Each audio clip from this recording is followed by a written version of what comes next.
دیکھو کتنی خوبصورت بکری. وہ نکل گیا. سب سکھائے ہوئے تھے. تھوڑی دیر کے بعد ایک اور رستے میں ملا. کہ لگا ارے واہ بھائی یہ کتا کہاں سے خرید کے لا رہے ہو؟ اس کو بڑا تعجب ہوا. اس نے کہا کتا نہیں بھائی یہ بکری ہے, کیا آپ کو نظر نہیں آ رہا؟ پھر اس نے غور سے دیکھا کہ بھائی کتا ہے یا بکری ہے, تو معلوم ہوا بکری ہی ہے. تو اس نے اس کو بھی ڈانٹ دیا. ایک تیسرا ملا اور ایک چوتھا ملا. اب جیسے جیسے آگے بڑھتا ہر ملنے والا بڑی تعریف کرتا اس کتے کی, حالانکہ وہ بکری. تو اس نے بھی بالآخر مان لیا کہ بھائی میں بکری سمجھ کے لے کے آیا تھا, یہ تو کتا ہے. ارے غور سے دیکھ, ارے یہ تو کتا ہے, میں بکری سمجھ کے لے کے.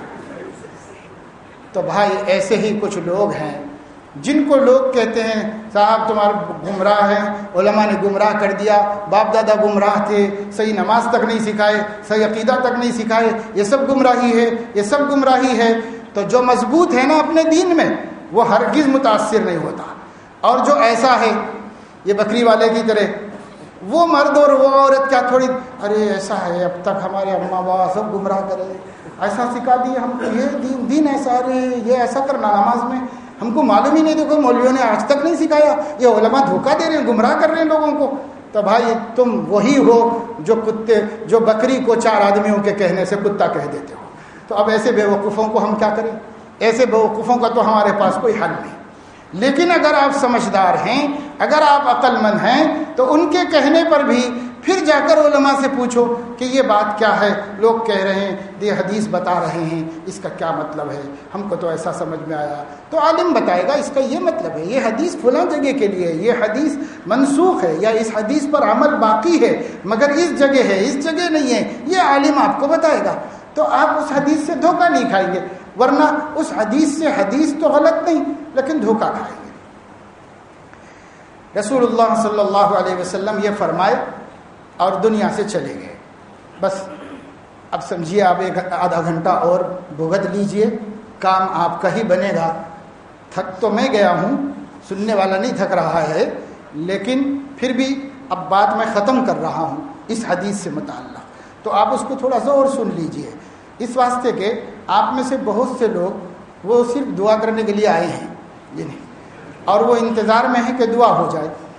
تو وہ دعا جو ہم کرتے ہیں نا, وہ صرف اس لیے کرتے ہیں کہ کبھی کبھی رسول اللہ صلی اللہ علیہ وسلم نے عوام کو دعا کرا دی تھی کہ کیسے کرنی چاہیے, اسی سے جواز نکال کے کبھی کرا دیتے ہیں دعا. کوئی ضروری نہیں ہے کہ ہمیشہ آپ کو لے کے بیٹھ کے لمبی دعا کی جائے, یہ کوئی ضروری نہیں. اگر اس کو شب برات میں ضروری سمجھتے ہیں تو یہ خود بدعت ہو جائے گی, قابل اصلاح عمل ہو جائے گا. تو اس لیے آپ اس کو چھوڑو. وہ دعا تو اسی لیے کی جاتی ہے کہ ہدایت پر قائم رہیں, اور میں جو بتا رہا ہوں یہ ہدایت ہی کا راستہ, اس کا پہلے علم حاصل کرو. دعائیں تو گھر میں کر لو, روز کر لو, 24 گھنٹے دعا کرو اللہ سے, لیکن یہ سمجھو پہلے, یہ نہ سمجھنے سے دعائیں بھی مانگ رہے ہیں لیکن گمراہی کی طرف بھی چلے جا رہے ہیں. اس لیے اللہ کہتے ہیں علم حاصل کرو, طلب العلم فریضۃ علی کل مسلم. اس لیے کہ اگر یہ حکم پورا نہیں کر کے دعائیں مانگو گے تو بھی ہدایت پر قائم رہنا مشکل ہے. اس لیے کہ اللہ نے جو حکم دیا تھا ہدایت پر جمنے کا وہ چھوڑ دیا ہم نے, اور وہ ہے علم دین حاصل کرنا. تو آج کیا ہے, ہمارے بچوں کو بالکل شوق نہیں ہے کہ علماء کے پاس بیٹھ کر اپنے دین کی حقیقت سمجھیں, اپنے دین کے آغاز ابتدا کو سمجھے, اپنے دین کیسے چلا کیسے پہنچا اس کو سمجھے. کوئی سمجھنے کو تیار نہیں. کانوینٹ سے کالج تک عیسائی مشنریوں میں رہ کر اپنے عقیدے خراب کر کے, اپنے دلوں میں شکوک و شبہات پیدا کر کے نکلے, اور اس کے بعد یہ چھٹا فرقہ آیا تو اس نے کہا ارے وہ دین سب مولوی سب بیکار باتیں, فتوے مسئلے فقہ یہ چھوڑو, بس یہ قرآن پڑھ لو, حدیث پڑھ لو, عمل کر لو. اگر تم ہاتھ اٹھا لو گے نا نماز میں تو مغفرت ہو جائے گی اور کچھ کرنے کی ضرورت نہیں. تو اس طبقے نے بہت سستا دین دیا نا, تو وہ سستے دین کی طرف سب چلے. وہ نکلا ایک دوسرا تیسرا چوتھا کہ بھائی اتنا کر لو تو ہم اہل حق ہو جائیں گے, اتنا کر لو تو ہم اللہ واحدہ میں ہو جائیں گے, اور یہ نہیں کریں گے تو جہنم میں چلے جائیں گے, اور وہ جہنم میں بھی ہمیشہ کے لیے چلے جائیں گے. اب اس ڈر کے مارے بیچارے جاہل ادھر گر رہے ادھر گر رہے ادھر گر رہے. اس لیے میں زبردستی آپ لوگوں کے گوش گزار کر رہا ہوں. آپ کو تکلیف ہو رہی ہوگی تو مجھے تو اللہ اجر دے گا, ثواب ملے گا, اور اس تکلیف سے میرا کوئی نقصان نہیں. کتنی دیر بیٹھنے میں آپ کو تکلیف ہو رہی, میرا کوئی نقصان نہیں. اس واسطے کہ اگر آپ یہ عہد کر لو کہ ہم علماء کے پاس جا کر دین خود سیکھیں گے تو ہم کہیں گے یہ شب برات میں جمع نہیں ہوا کرو, اپنے اپنے گھروں میں عبادت کر لیا. جی نہیں. لیکن یہ جب تک آپ نہیں سیکھیں گے تو یہاں مسجد میں آئے ہیں نا, تو اب ہمارا کام یہ ہے کہ ہم آپ کو زبردستی سنائیں, چاہے آپ کے کان سننا چاہ رہے ہوں یا نہ سننا چاہ رہے ہوں. ہم تو اس موقع سے فائدہ اٹھائیں گے اور حجت پوری کر دیں گے.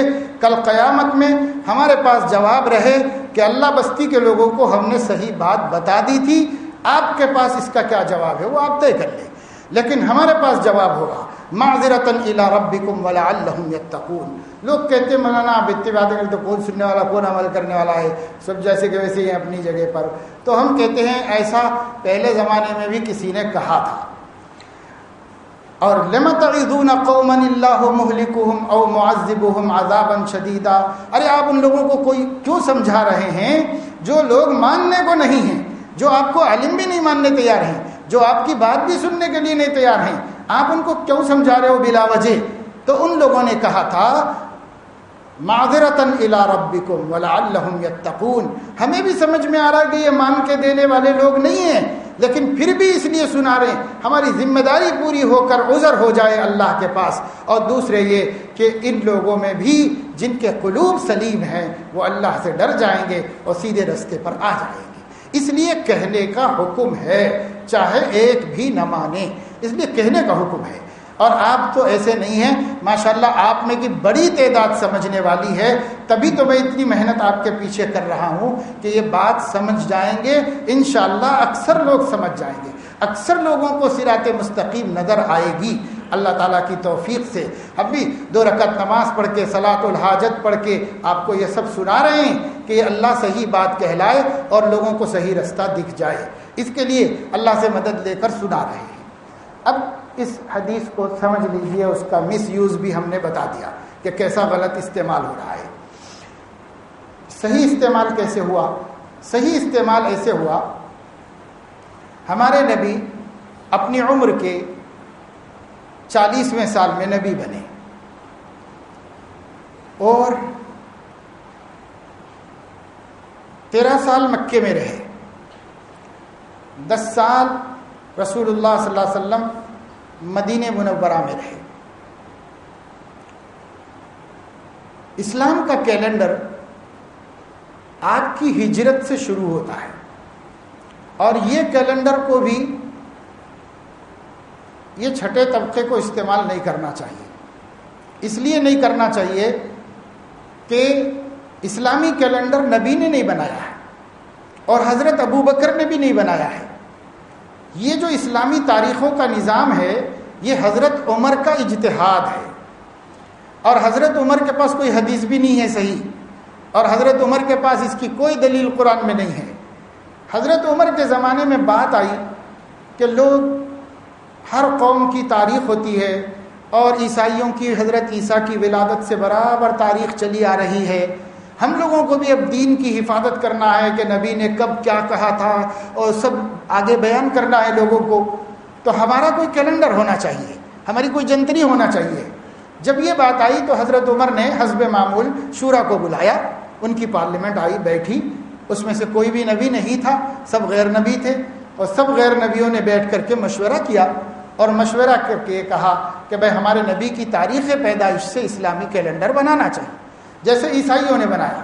تو حضرت عمر نے کہا کہ یہ مناسب نہیں ہے, تمام باطل قوموں کا طریقہ یہی ہے کہ وہ اپنے پیشوا کی تاریخ پیدائش کو معیار بناتے ہیں, ہم لوگ ایسا نہ کریں, ان سے امتیاز رکھیں, اور وہ امتیاز یہ ہے کہ ایسا کیا جائے کہ ہجرت سے ہم بنا لیں, اور اس سے پہلے کو ہم یہ کہیں کہ نبوت ملنے کے پہلا سال, پہلا نبوت, دوسرا نبوت, تیسرا نبوت, 13 نبوت تک تو مکے کی تاریخ بیان کرو, اور ہجرت کے بعد سے قیامت تک انشاءاللہ ہمارے نبی کی ہجرت کی نسبت سے یہ اسلامی کیلنڈر چلے گا.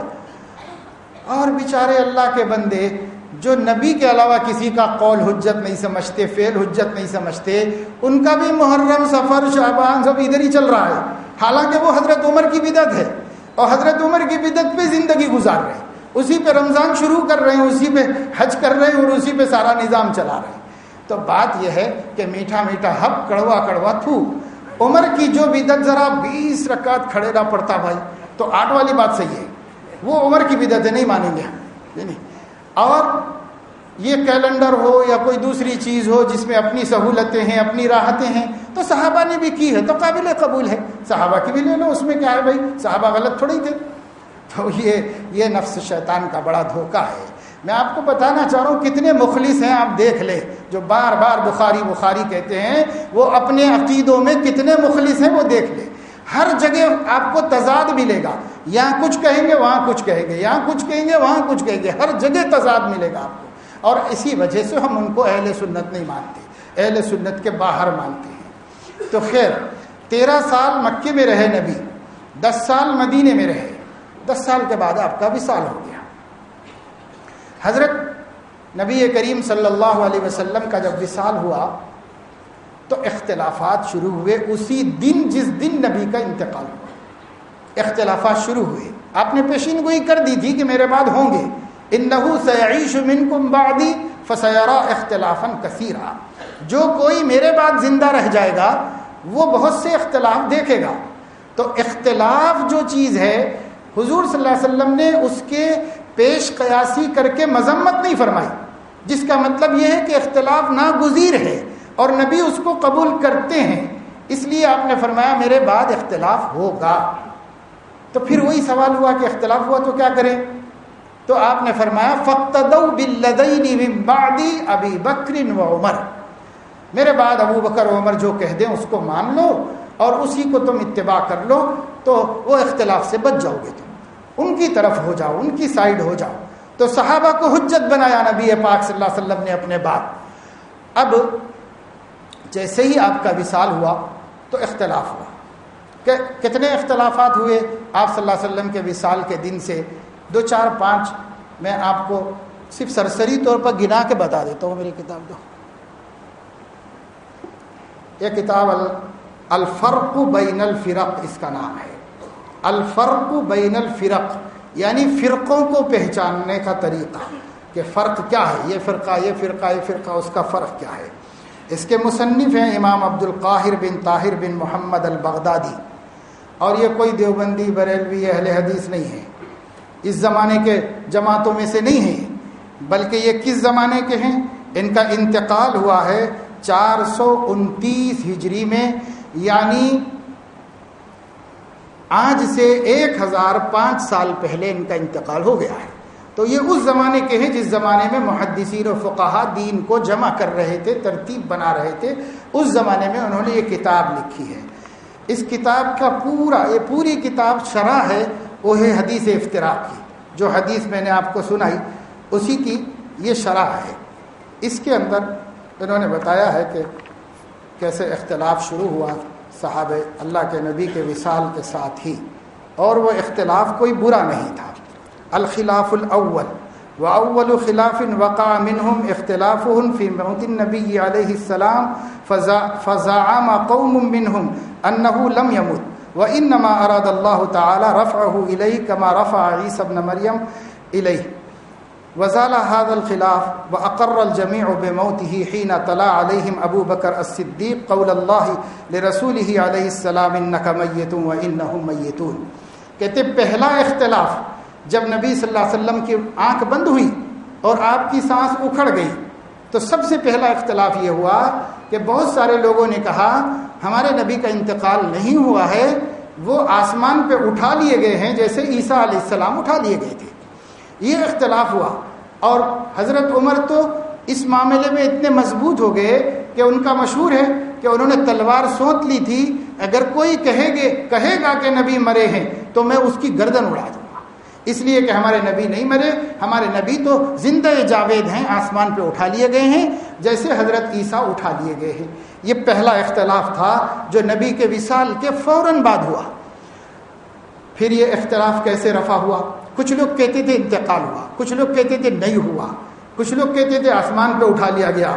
صحابہ تھے سب کے سب، لیکن صحابہ میں اختلاف۔ حضرت ابو بکر اس دن موجود نہیں تھے، ایک دن پہلے آپ کی صحت ذرا اچھی نظر آئی تو اجازت لے کر اپنے سسرال چلے گئے تھے، وہاں ان کو اطلاع ملی تو وہاں سے گردن جھکائے ہوئے آنسو بہاتے ہوئے خاموش تشریف لائے اور کسی کو نہیں دیکھا، سیدھے حجرے عائشہ میں گئے، وہ ان کی بیٹی ہی کا گھر تھا، وہاں جا کر اللہ کے نبی صلی اللہ علیہ وسلم کے پیشانی مبارک پر سے چادر ہٹائی اور آپ کی پیشانی کو بوسہ دیا اور کھڑے ہو کر پورے یقین و ایمان سے فرمایا انک میت و انہم میتون، آپ کا انتقال ہو گیا ہے، تمام انبیاء کا بھی انتقال ہوا تھا، آپ کا بھی انتقال ہو گیا ہے۔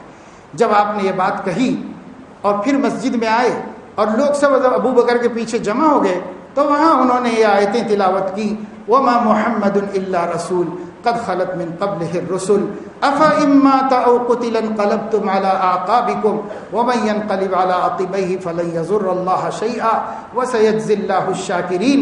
قرآن کی یہ آیت پڑھ کر حضرت ابو بکر نے تمام صحابہ کے سامنے منبر رسول پر کھڑے ہو کر کہا ان کنتم تعبدون محمدا فاعلموا ان محمدا قد مات وان کنتم تعبدون رب محمد فاعلموا ان اللہ حی قیوم لا يموت۔ یہ حضرت ابو بکر نے اعلان کیا کہ لوگوں اگر تم محمد کی بندگی کرتے تھے تو سن لو تمہارا خدا مر گیا اور اب تم کوئی نہیں رہا عبادت کرنے کے واسطے، اور اگر تم رب محمد کی بندگی کرتے تھے تو وہ رب کبھی نہیں مرنے والا ہے، وہ ہمیشہ زندہ رہنے والا ہے، تو تم کو نبی کے دین پر مضبوطی سے جمے رہ کر اس طریقے پہ چلتے رہنا ہے۔ یہ وہ تاریخی جملہ تھا حضرت ابو بکر صدیق کا، جس کو سننے کے بعد ابو بکر عمر فاروق فرماتے ہیں کہ اس دن مجھے ایسے لگا کہ یہ آیت شاید آج ہی نازل ہوئی، حالانکہ میں سینکڑوں دفعے پڑھ چکا تھا اس آیت کو، لیکن اس دن ابو بکر کے ایمان سے سمجھ میں آیا کہ واقعی اللہ تو پہلے ہی فرما چکے کہ آپ کا انتقال ہوگا، اور ہم لوگوں کا کہنا کیسے صحیح ہے کہ آپ کا انتقال نہیں ہوا۔ تو دیکھیے 2 آیتوں سے حضرت ابو بکر نے ثابت کر دیا اور پھر اپنی طرف سے تشریح بھی فرما دی، صحابہ کا اختلاف ختم ہو گیا۔ یہاں سے یہ بات سمجھ میں آئی کہ قرآن کافی نہیں ہے ہدایت کے لیے، قرآن کا سمجھانے والا بھی چاہیے کہ جو سمجھائے کہ قرآن میں کیا ہے۔ اگر آج ابو بکر نہ ہوتے تو عمر بھٹک گئے تھے، دوسروں کا کیا حشر ہوتا۔ اس لیے یہ پہلا اختلاف تھا، مگر یہ اختلاف صحابہ کے ٹوٹنے کا سبب نہیں بنا، صحابہ کی نفرتوں کا سبب نہیں بنا۔ یہ اختلاف ان کے امیر کے سمجھا دینے سے ختم ہو گیا اور انہوں نے اس کو چھوڑ دیا۔ پھر الخلاف الثانی ثم اختلفوا بعد ذلك في موضع دفن النبي عليه الصلاة والسلام فأراد أهل مكة رده إلى مكة لأنها مولده ومبعثه وقبلته وموضع نسله وبها قبر جده إسماعيل عليه السلام، وأراد أهل المدينة دفنه بها لأنها دار هجرته ودار أنصاره، وقال آخرون بنقله إلى أرض القدس ودفنه ببيت المقدس عند قبر جده إبراهيم الخليل عليه السلام۔ یہ اختلاف، دوسرا اختلاف کیا تھا؟ فرماتے دوسرا اختلاف یہ تھا کہ اب جب مان لیا گیا کہ انتقال ہو گیا تو سوال تھا کہ دفن کہاں کیا جائے، تو اس میں اختلاف ہو گیا۔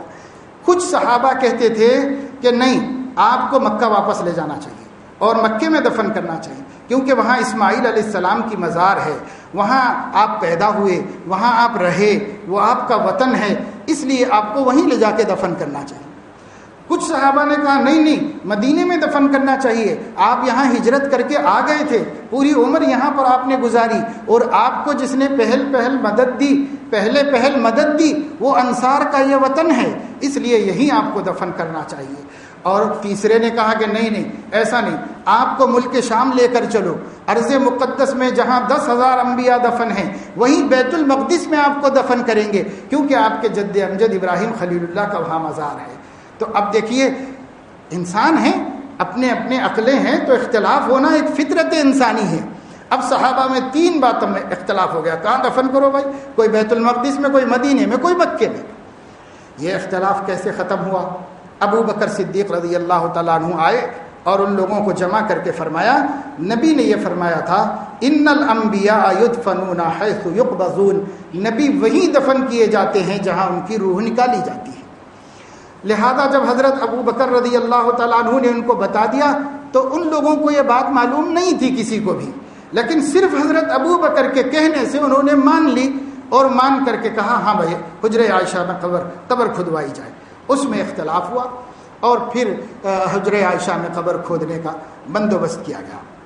الخلاف الثالث ثم اختلفوا بعد ذلك في الامامة وأذانت الأنصار إلى البيعة لسعد بن عبادة الخزرجي وقالت قریش ان الامامۃ لا تکون الا فی قریش ثم اذعنت الانصار لقریش لما روی لهم قول النبی علیہ السلام الائمۃ من قریش. اب یہ اختلاف پیدا ہوا کہ امام کس کو بنایا جائے، یعنی خلیفہ کس کو بنایا جائے نبی کے بعد، اس میں اختلاف ہوا. تو انصار مدینہ کہتے تھے کہ سعد ابن عبادہ کو، جو مدینے کے سردار تھے، اب نبی کے بعد انہی کو خلیفہ بنایا جائے گا. قریش نے کہا کہ خلافت قریش میں ہونی چاہیے کیونکہ نبی کے خاندان میں ہی ان کے خلفاء چلنے چاہیے، یہ کسی نے کہا. اور پھر کسی نے یہ بھی کہا کہ نہ صرف قریش میں بلکہ حضرت نبی کریم صلی اللہ علیہ وسلم کی اولاد فاطمہ ہی میں ہونا چاہیے. یہ سب اختلافات سامنے آئے، لیکن وہ اختلاف ختم نہیں ہوا. آج تک بھی اس میں اختلاف باقی ہے کہ کیا الائمۃ من قریش یہی ہوگا، اس لیے کہ اگر ہم یہاں کسی کو خلیفہ بنانا چاہیں تو قریش تو ہے نہیں کہ ان کو خلیفہ کہاں سے ڈھونڈ کے لے کے آئیں گے، اسلام سارے عالم میں پھیل جائے گا. تو یہ اختلاف باقی ہے اور مختلف علماء کی اس میں مختلف رائے ہیں اور سب حق ہے اور سب صحیح ہے. الخلاف الرابع، چوتھا اختلاف، ثم اختلفوا بعد ذلك في شأن فدق وفي توريث التركات عن الانبیاء علیہم الصلاۃ والسلام. چوتھا اختلاف اس میں ہوا کہ نبی کی تدفین کے بعد حضرت علی یا حضرت زبیر یا حضرت فاطمہ رضی اللہ تعالیٰ عنہ یا سب حضرت ابو بکر کے پاس آئے. انہوں نے کہا ایک زمین تھی، باغ تھا، اس کا نام فدق تھا، وہ ہمارے ابا کی میراث ہے، وہ ہم کو دے دیجیے. یہ مطالبہ حضرت فاطمہ رضی اللہ تعالیٰ عنہ نے حضرت ابو بکر سے کیا کہ اب آپ خلیفہ ہو گئے ہیں تو ہمارے ابا کی جو چیزیں ہیں وہ ہم کو دے دیجیے، ہم اہل خاندان اس کو بانٹ لیں گے، لے لیں گے. تو حضرت ابو بکر رضی اللہ تعالیٰ عنہ نے فرمایا نہیں دوں گا. اس لیے نہیں دوں گا کہ نبی نے یہ فرمایا تھا نحن معشر الانبیاء لا نورث، ہم نبیوں کا جو طبقہ ہے وہ کسی کو وارث نہیں بناتا. ما ترکناہا صدقہ، ہم جو بھی چھوڑتے ہیں وہ بیت المال میں داخل ہوتا ہے، اس کی ہماری اولاد مستحق نہیں ہوتی. ہاں نبی کی اولاد کو بیت المال سے امیر المومنین ضروریات دے گا اور پوری کرے گا، لیکن نبی کا وارث کوئی نہیں بنے گا، کیونکہ بہرحال نبی تو روحانی اعتبار سے پوری امت کے باپ ہیں، اس لیے بیت المال میں داخل ہو جائے گا. حضرت ابو بکر نے اس پر ذرا سختی سے کہا کیونکہ حضرت فاطمہ تھوڑا سا خفا ہو گئی تھی. حضرت ابو بکر نے کہا میں دین میں تبدیلی نہیں کروں گا، بالکل ہرگز 1% بھی نہیں دوں گا، یہی نبی کا حکم ہے اور اسی پر میں عمل کروں گا. تو حضرت ابو بکر کے اس فیصلے کے بعد یہ حضرات خاموش ہو گئے، اور جب معلوم ہوا کہ نبی نے ہی یہ فرمایا ہے تو ان لوگوں نے بھی اس سے اختلاف نہیں کیا اور اسی پر پھر قائم رہے لوگ. پانچواں اختلاف یہ ہوا کہ حضرت ابو بکر حضور صلی اللہ علیہ وسلم کے وصال کے کچھ دنوں کے بعد زکوٰۃ وصول کرنے کے لیے لوگوں کو بھیجے. تو ایک علاقے کے لوگوں نے کہا کہ وہ زکوٰۃ نبی کا حق تھا، وہ مانگتے تھے، ہم دے دیتے تھے، ابو بکر کو نہیں دیں گے ہم. تو اس وقت حضرت ابو بکر نے فیصلہ فرمایا کہ بھائی جہاد کے لیے تیار ہو جاؤ، اگر یہ لوگ زکوٰۃ نہیں دیں گے تو میں جہاد کروں گا. واللہ لو منعونی عقالۃ حبل لاقاتلنہم، اگر یہ زکوٰۃ کے بکرے، زکوٰۃ کے جانوروں کے گلے کا پٹا بھی روک لیں گے تو میں ان سے قتال کروں گا، جہاد کروں گا. تو حضرت عمر نے جا کے سمجھایا کہ امیر المومنین مسلمان ہیں، ایک مسئلے کو غلط طریقے سے بیان کر رہے ہیں، مگر کلمہ پڑھتے ہیں، نماز پڑھتے ہیں، اہل قبلہ ہیں، نبی نے اہل قبلہ کو قتل کرنے سے منع کیا ہے، ان کے جان مال کی عزت کی حفاظت کا حکم دیا ہے، پھر آپ یہ کیا فیصلہ کر رہے ہیں؟ تو حضرت ابو بکر نے کہا کہ میں ان سے قتال کروں گا. ابو بکر اجبار فی الجاہلیت و خوار فی الاسلام، عمر سے حضرت ابو بکر نے اس دن کہا عمر مجھے کمزور کرنے آئے ہو؟ تم جاہلیت کے زمانے میں اتنے مضبوط آدمی تھے اور اسلام میں یہ کھوکھلی باتیں کر رہے ہو. اگر وہ ایک پٹا، ایک رسی کا ٹکڑا بھی روکیں گے تو میں قتال کروں گا ان کے ساتھ. یہ حضرت ابو بکر کا اجتہاد تھا. حضرت ابو بکر کو حضرت عمر نے دلائل بتائی تھی، قرآن پیش کیا، حدیث پیش کی، لیکن حضرت ابو بکر اپنے اجتہاد پر قائم رہے کیونکہ نبی سے وہ اس بات کو سمجھ چکے تھے، اور اس لیے اس کے لیے کوئی الفاظ نبی کے ہونا ضروری نہیں تھے. جہاں ضرورت تھی نبی کے الفاظ تھے تو سنا دیے، جہاں نہیں تھے تو جو انہوں نے سیکھا تھا وہی کرتے تھے، اسی پر جمے رہتے تھے۔ اسی کو اجتہاد کہتے ہیں، جو حجت ہے اہل سنت والجماعت کے نزدیک، اور جو اہل سنت والجماعت نہیں ہیں وہ اجتہاد کو حجت نہیں مانتے۔ اس پر ہوا۔ پھر اسی طریقے سے مرتدین کے قتال کا مسئلہ آیا، پھر اختلاف ہوا۔ حضرت عمر کو خلیفہ بنانے کے سلسلے میں لوگوں نے کہا کہ آپ ایک سخت آدمی کو ہمارے اوپر مقرر کر کے جا رہے ہیں، تو حضرت ابو بکر نے فرمایا جتنے لوگ موجود ہیں ان میں جس کو سب سے بہتر سمجھا ہوں پوری دیانت سے تمہارا امیر بنا دیا ہوں۔ تو سب نے اس کو مان لیا، پھر وہ اختلاف ختم ہوا۔ اسی طریقے سے حضرت عمر نے انتقال کے وقت فرمایا کہ 6 آدمیوں کے نام لیے عشرہ مبشرہ میں سے کہ ان 6 کو بٹھا کے مشورہ کر کے میرے بعد اپنا خلیفہ بنا لو۔ تو ان 6 نے مشورہ کر کے حضرت عثمان کو خلیفہ بنایا۔ اس میں کچھ اختلاف ہوا، پھر حضرت عثمان کے فیصلوں میں اختلاف ہوا۔ حضرت عثمان ذاتی طور پر بہت مالدار آدمی تھے۔ حضرت عثمان 2 منزلہ گھر میں رہتے تھے، حالانکہ نبی سے لے کر حضرت عمر تک سب لوگ مسجد کی چٹائی پر ہی کام کرتے تھے اور اسی میں رہتے تھے۔ تو حضرت عمر پہلے سے دولت مند آدمی تھے، حضرت عثمان، تو ان کی زندگی بھی ویسی تھی۔ پھر حضرت عثمان کے زمانے میں اسلام بہت دور دور تک گیا، تو ٹیکسز اتنے آتے تھے کہ ان کا خزانہ بھی بہت دولت مند ہو گیا تھا، تو وہ مسلمانوں کو بھی بہت دولتیں تقسیم کرتے تھے۔ انہوں نے اپنے خاندان کے لوگوں پر بھی اعتماد کیا اور ان کو عہدوں پر مقرر فرمایا وغیرہ وغیرہ۔ ایسے مسائل اٹھتے گئے کہ اس زمانے میں اختلافات شروع ہوئے۔ حضرت عثمان غنی رضی اللہ تعالیٰ عنہ 12 سال اقتدار پر رہے۔ 12 میں سے 6 سال صحابہ کرام پچھلے خلفاء کی طرح گزرے، اور اخیر کے 6 سال میں بڑا انتشار دارالاسلام میں ہو گیا، پورے عالم اسلام میں انتشار ہوا۔ اس انتشار کے بہت سے اسباب ہیں، اس کی بڑی تفصیل ہے، لیکن بہرحال ایک دن حضرت عثمان بلوائیوں کے ستم سے اور ان کے ظلم سے مظلومانہ حالت میں شہید ہو کر دنیا سے رخصت ہو گئے۔ حضرت عثمان کے بعد بالاجماع حضرت علی رضی اللہ تعالیٰ عنہ خلیفہ بنے۔ حضرت علی چوتھے خلیفہ راشد تھے، کسی کو اس میں اختلاف نہیں۔ حضرت علی رضی اللہ تعالیٰ عنہ جب خلیفہ بنے تو اس وقت وہ رہتے تھے عراق میں، اور امیر معاویہ رہتے تھے شام میں۔ تو امیر معاویہ اپنی فوج لے کر حضرت علی کے پاس آئے اور ان سے کہا کہ آپ حضرت عثمان کے قتل کرنے والوں سے بدلہ لیجیے اور ان کو قصاصاً قتل کیجیے۔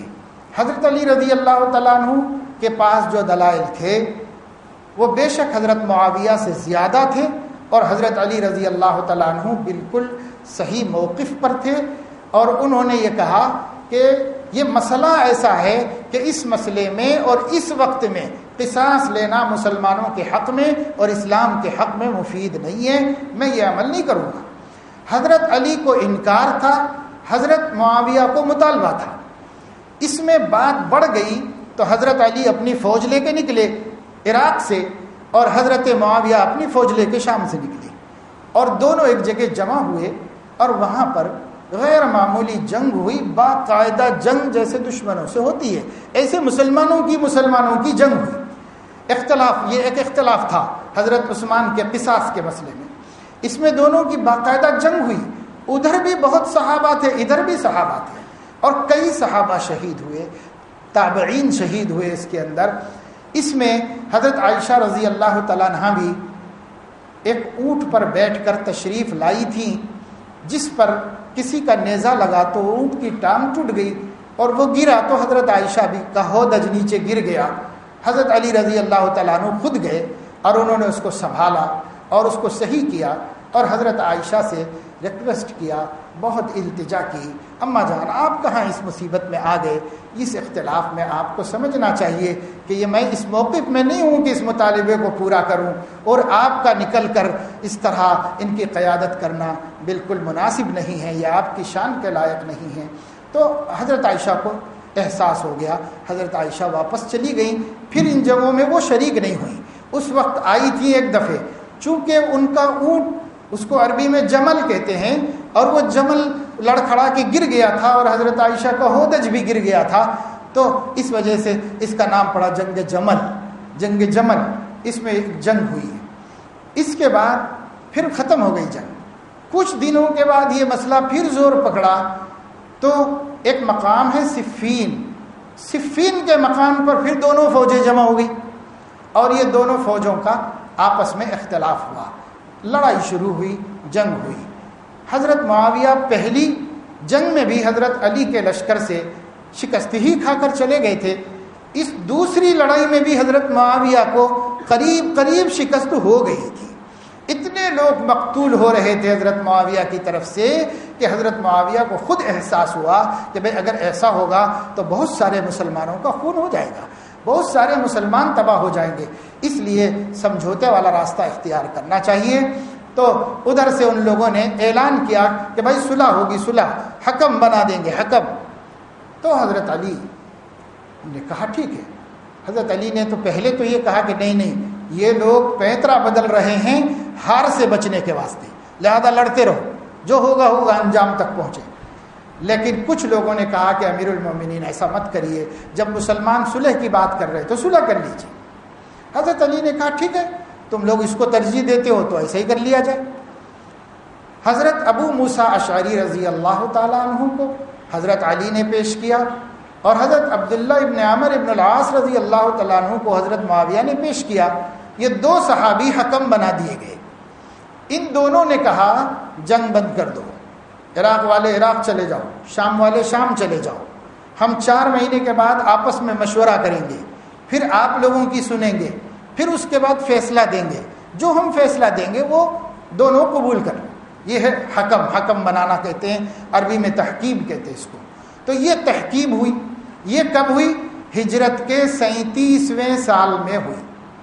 ہجرت کے 37ویں سال میں جنگ صفین ہوئی. اسی میں یہ معاملہ پیش آیا. چلے گئے وہ اپنی جگہ پہ, وہ اپنی جگہ پہ, قصہ ختم ہو گیا. اب حضرت علی عراق کو جب واپس جا رہے تھے تو حضرت علی کے کیمپ میں سے 12,000 مسلمان نکل کے الگ ہو گئے اور الگ الگ چلنے لگے. پھر ایک دور علاقے میں جا کر انہوں نے وہاں اپنے کو الگ کر لیا. حضرت علی کو پتہ چلا کہ بھئی یہ کیا ہوا, تو حضرت علی نے آدمی بھیجا کہ بھئی کیا ہوا, تم لوگ کیوں نکل کے چلے گئے. تو انہوں نے ایک کو امیر بنایا. اس امیر نے کہا کہ علی نے قرآن کے بجائے انسان کو حکم بنایا ہے, تو قرآن کا ایک حکم توڑ دیا ہے, اور جب قرآن کا حکم توڑ دیا ہے تو اس سے وہ کافر ہو گئے ہیں, اور ان کے کافر ہونے کی وجہ سے ہم کافر امیر کا ساتھ نہیں دیتے. 12,000 مسلمان وہ حضرت علی کو کافر قرار دے کے ایک جگہ الگ ہو گئے.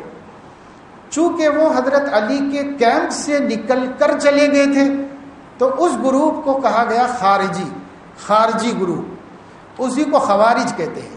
یہ وہاں سے نکل کے چلے گئے اور وہاں جا کر رہنے لگے.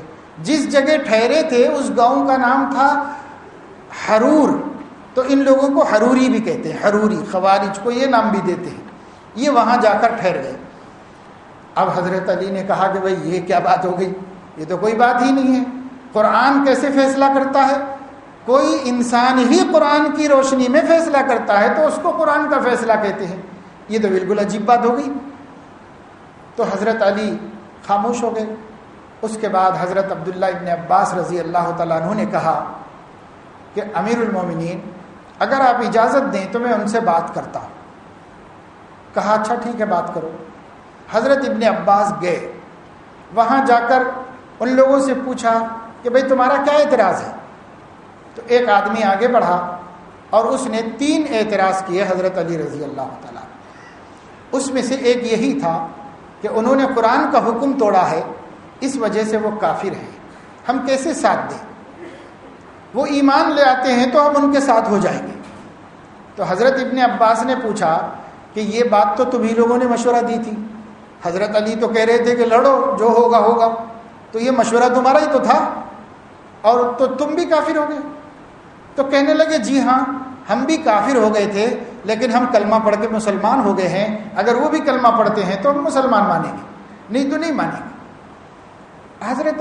حضرت ابن عباس نے ان کو سمجھایا, پھر بتایا کہ دیکھو ایک اختلاف ہوا تھا نبی کے زمانے میں، اور اس وقت حضور صلی اللہ علیہ وسلم نے فلاں آدمی کو بھیجا تھا اور انہوں نے جا کر ان کا فیصلہ کرایا تھا، تو وہ انسان نے کیا تھا یا قرآن نے کیا تھا؟ تو کہنے لگے قرآن نے، انسان نے کیا تھا۔ تو جب انسان نے کیا تھا تو وہ لوگ کافر ہو گئے تھے جو ان کی بات مانے؟ تو کہا نہیں، وہ تو سب صحابہ تھے۔ تو پھر کیسے حضرت علی کافر ہو گئے اور کیسے تم لوگ کافر ہو گئے؟ یہ کیا فضول باتیں کرتے ہو؟ تو کہنے لگے اللہم نعم، خدا کی قسم بات تو صحیح ہے۔ دوسرا اعتراض اس کا جواب دیا، تو ان کا دوسرا اعتراض یہ تھا کہ حضرت عائشہ جب آئی تھیں تو حضرت عائشہ کو حضرت علی نے واپس کیوں کیا؟ ان کو گرفتار کر کے قید کیوں نہیں بنایا؟ دشمن کے لوگوں کو گرفتار کر کے قید بنانے کا حکم ہے، تو قید کیوں نہیں بنایا؟ حضرت ابن عباس نے پوچھا کہ یہ بتاؤ کہ اگر کسی کی ماں قید ہو جائے اور اس کو مسلمان گرفتار کر کے لائیں اور پھر وہ مال غنیمت میں مال اور باندی تقسیم کیے جائیں اور اس کی قسمت میں اس کی ماں باندی بن کر آئے، تو کیا اس باندی کو وہ استعمال کر سکتا ہے؟ تو کہنے لگے کہ بخدا بہت شرم کی بات ہے، یہ کیسے ہو سکتا ہے؟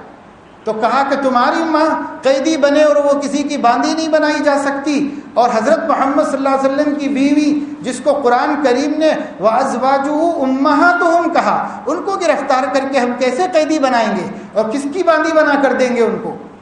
تو کہنے لگے اللہم نعم، خدا کی قسم بالکل آپ صحیح کہتے ہیں، یہ تو غلط بات تھی جو ہماری سمجھ میں آئی۔ پھر ان کا ایک تیسرا اعتراض تھا، حضرت ابن عباس نے اس کو بھی قرآن کی روشنی میں سمجھایا، تو اس کو بھی انہوں نے مان لیا۔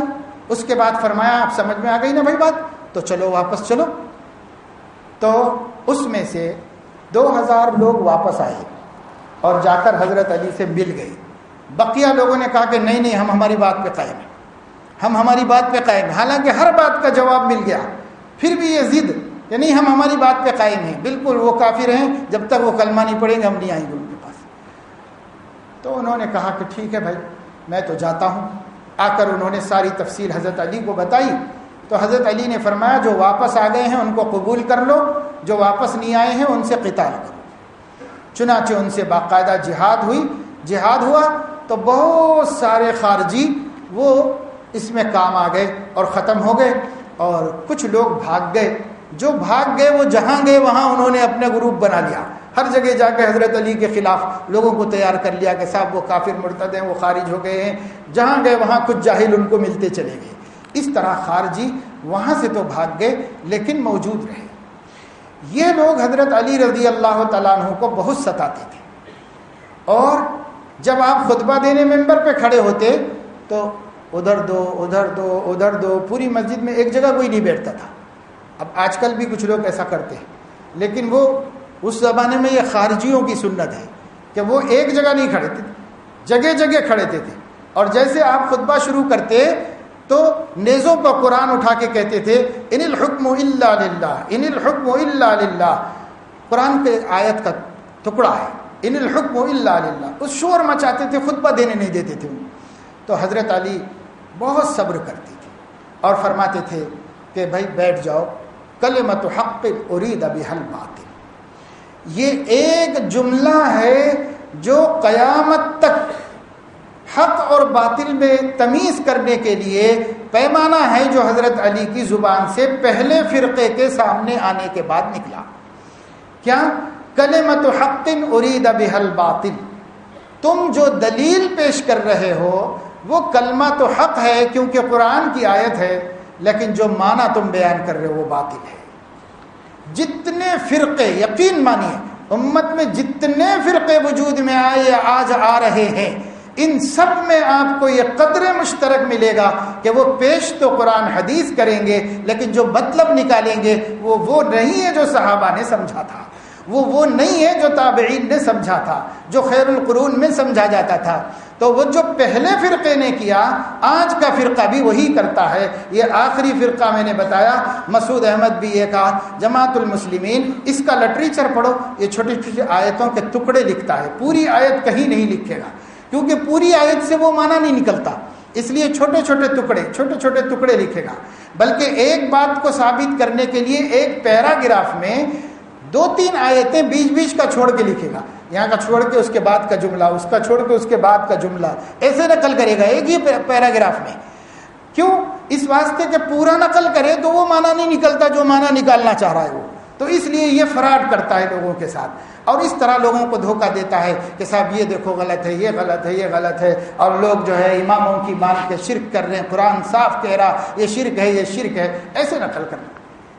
اب اس کی مثالیں بہت ہیں، لیکن بہرحال اتنا سمجھو جو پہلے فرقے کا روگ تھا وہی آخری فرقے کا روگ ہے، اور وہی درمیان کے سارے فرقوں کا روگ ہے، سب کا یہی کہ پیش تو قرآن حدیث کریں گے، لیکن معنی وہ نہیں ہوگا جو صحابہ نے سمجھا تھا، معنی وہ نہیں ہوگا جو تابعین نے سمجھا تھا، معنی وہ نہیں ہوں گے جو تبع تابعین، ائمہ مجتہدین اور ائمہ محدثین نے سمجھا تھا، اور جو چیز خیر القرون تک قرآن کی تفسیر نہیں مانی گئی، اور جو چیز خیر القرون میں حدیث کے معنی نہیں مانے گئے، وہ قیامت تک کوئی ترم خواہ بیان کرے اس کو باطل کہا جائے گا، اس کو حق نہیں کہا جا سکتا۔